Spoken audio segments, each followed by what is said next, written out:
Hey, what's up everybody? It's me again. So this video is going to be a little bit different. I am currently doing some work. So it's going to be an update to my what it's like to be in a sales engineer working from home video. I've had a couple of questions, quite a few views now. The video's right here. If you haven't seen it, go watch it. A couple of people have asked me questions about, update on my career, as well as what I'm doing, what the office looks like now. I'll do another video with the office tour because it's a bit messy in here right now, but either way, I'm back. But I'll also give you some tips, but for the most part, the purpose of this is going to be how to take good notes as a sales engineer. Little update on my career. I am now sales engineer and an account executive, so doing a lot of technical, but it's still a lot of sales and bridging the gap. And with that, you kind of have to be able to understand. Again, you got two different hats that you got to wear. One is understanding the technical, either product or service that you are in charge of, as well as the sale part. So being able to actually listen and hone in on what the real deliverable is going to be. So, yeah, I mean, that's pretty much it. But I mean, I take what I do as far as a note standpoint and what I'm trying to accomplish, and I apply it to pretty much each situation. And you can even do this in your personal life with your significant other, friends, people that you meet.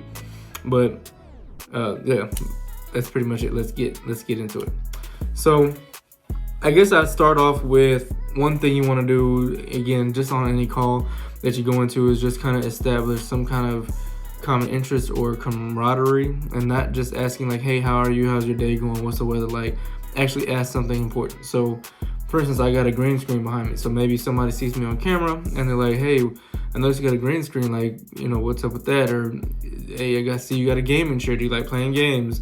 I personally am not a gamer, but again, that's a way that you're taking initiative to kind of notice something off top. So just looking at something in the background or whatever that you're seeing on screen, especially if you're virtual, and just asking questions about that could start that conversation, so you can kind of break the ice and get into it. Asking questions about past, present, future are also going to be important when you're trying to sell either a product or a service, as well as especially if it's technical, because now it gives you an opportunity to kind of listen and see what they're trying to accomplish. So let's say, I don't know, let's say that you ask them like, hey, how did you get into this industry? So then they start telling you, and it's like, okay, so now you kind of understand how they got there. Then you can ask them, what their pain points are, things like that, and what do they want in the future. Stuff like that will kind of get you an idea of some of the pains already, just from a service level. And again, you need to be listening, and those are good time to start taking general notes. Again, if you have a product or a service that you're trying to sell, then you really need to try to hone in on those pain points. So I'll start off with kind of what I have to do. So, or what I'm doing anyway. So I would say get you pen and paper, and always have like some type of formatting or template that you're trying to fill out as the conversation is going. Writing down with a pen has been, proven that it kind of correlates with your mind better, and it helps it to stick more and for you to remember. You're all obviously free to type, but I'll definitely have a template open where you're trying to get certain information. But again, you're not asking specific questions. You're just trying to listen, because you know what your product or service does, and how do you fit that into whatever they're trying to communicate to you. I use also like a 9-block call method, where I'm able to listen to see what their real pains are, how it's affecting them. A lot of times it does come down to money, but maybe it's not. Maybe it's an entrepreneur and it's their baby, their business. Maybe it's a family business and they don't want to be the person that messes up the legacy. Maybe a customer's pain is actually just customer service. Maybe it has nothing to do with cost. So there's different things that it could be, and you got to be able to listen and hear those type of things. So let's move on. Template. So you want to make sure that you have a template. So typically it depends on how your business runs, but for instance, in my industry and the jobs that I do, typically I'm fed some form of information. So if somebody is doing some type of mini introduction and they give me some information. So the first thing that I do on every call is just confirm the information that I got that is correct. I mean, obviously after I do my introduction, asking those past, present, future questions, and then, you know, building that, you know, I guess that small talk that I was talking about. So I'm confirming the information that I got is correct, because again, you don't want to play telephone or he said, she said. You want to make sure the information that you're gathering is accurate.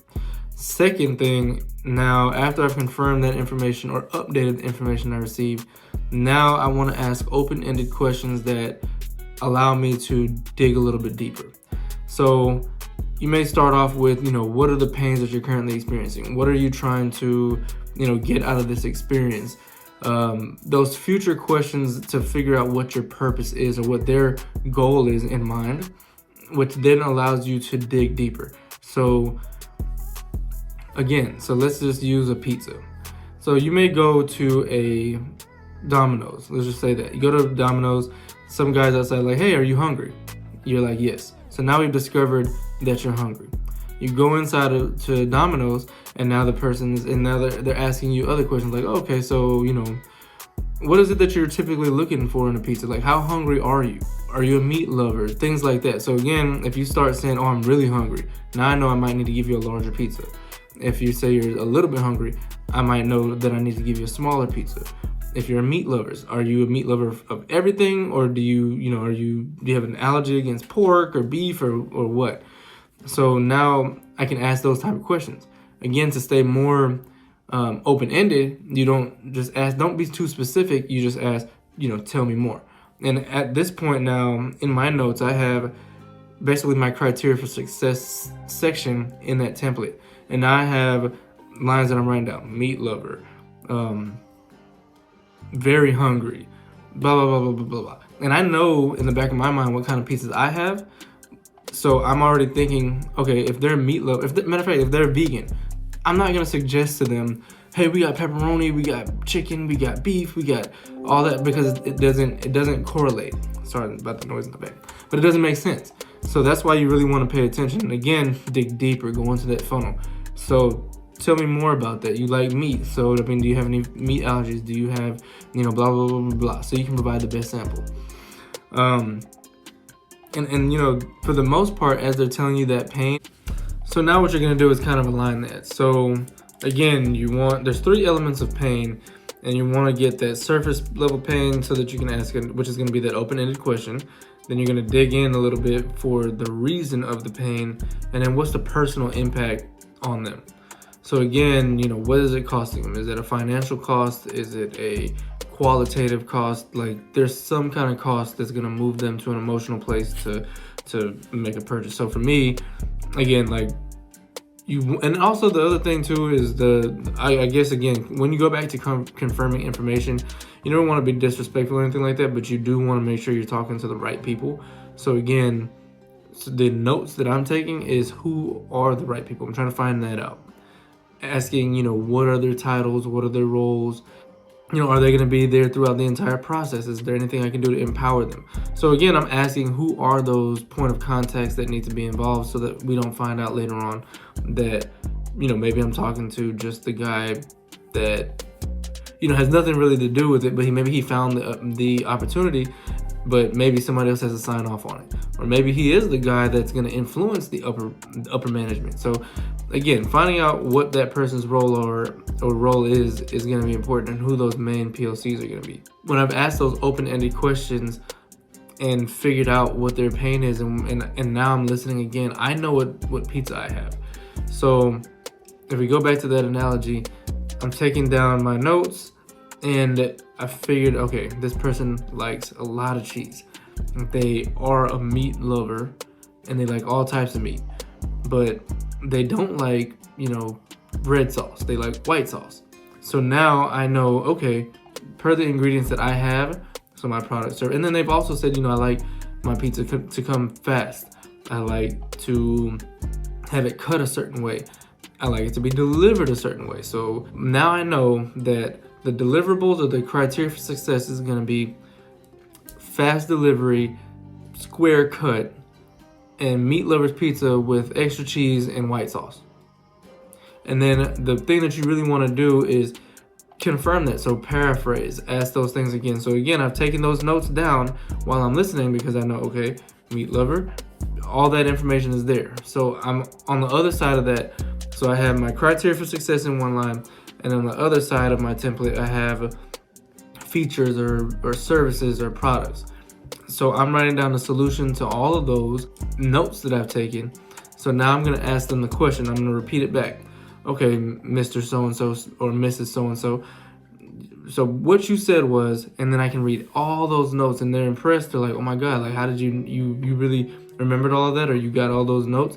That's crazy. You've reiterated their pain and kept them there longer, and now they're in this emotional place. You can even ask more questions like, how are you gonna feel if you don't get this pizza now? Are you gonna be more hungry? How are you gonna feel if you get, X, Y, Z? So either way, at that point now, per the process in the call or whatever, what I'm doing is I'm asking them, after I've confirmed everything that I said, this is our solution now. So that pizza, we go back to the pizza analogy. What we're gonna do is give you this blah, blah, blah, blah, blah, blah, blah pizza. Would you agree that that would be criteria for success? Would you agree that that's success? Would you agree that that's gonna be satisfying? Would you agree that that is going to meet all of your needs and suffice everything that you want? Yes or no? After I've confirmed everything. So I'm now basically getting an upfront contract or a verbal agreement that if I come now with this extra cheesy pizza that's cut in squares and it's got white sauce and it's meat lovers, that there should be no reason that you don't buy more, or that you don't buy it, or that you don't like it, or whatever it is that whatever it is that we are trying to accomplish. And once they say yes, you now are moving forward.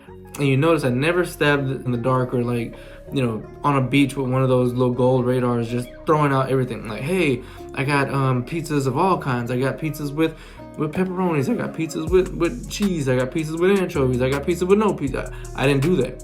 I asked them, I guess, open-ended, surface-level questions for them to give me the information. I listened, and I'm taking notes, and I'm digging deeper into each level of those pieces of pain. I'm hungry. Okay, well, tell me more about, your hunger level. How hungry are you? Oh, I'm very hungry. Okay, so are you saying like you're very hungry, like you could eat a cow, or are you just very hungry and or are you feeling like you got a headache now? Like what is it?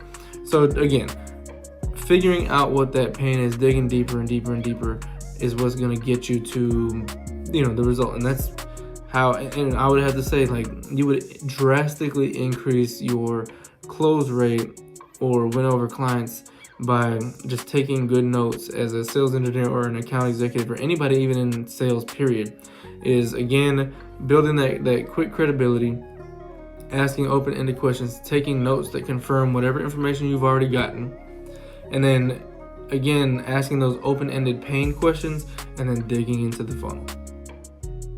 If you have any other questions about any of that, or the 9-block method, which 9-block method, I mean, again, I've taken, and I guess quick credibility on my standpoint, I've taken Sandler, I've taken Brooks, I've taken a few different sales type trainings, as well as my background is engineering. So just being able to understand and illustrate bridging the gap to the customer is pretty beneficial for me in my role. But yeah, again, so 9-block call method, I'll put a picture of what that is again.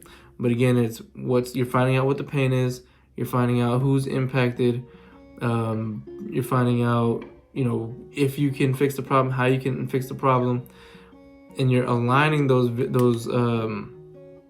basically the problem with the solution and your thought processes with the POC. And then from there, you have to confirm that whatever that solution is, you both align on it, and you get that verbal agreement or that upfront contract for that, so you can move forward. That's pretty much it. If you want to know any more about sales engineering or my experience in any of that, let me know and just put it in the comments below. Also, if you liked this video, please hit the subscribe button, hit the like button. That helps with the algorithm, and I'll try to post more videos. Like I said, I'm doing a lot right now, so it's been a little bit rough, but like I said, please hit the like button, hit subscribe, and I'll see you in the next video. Peace.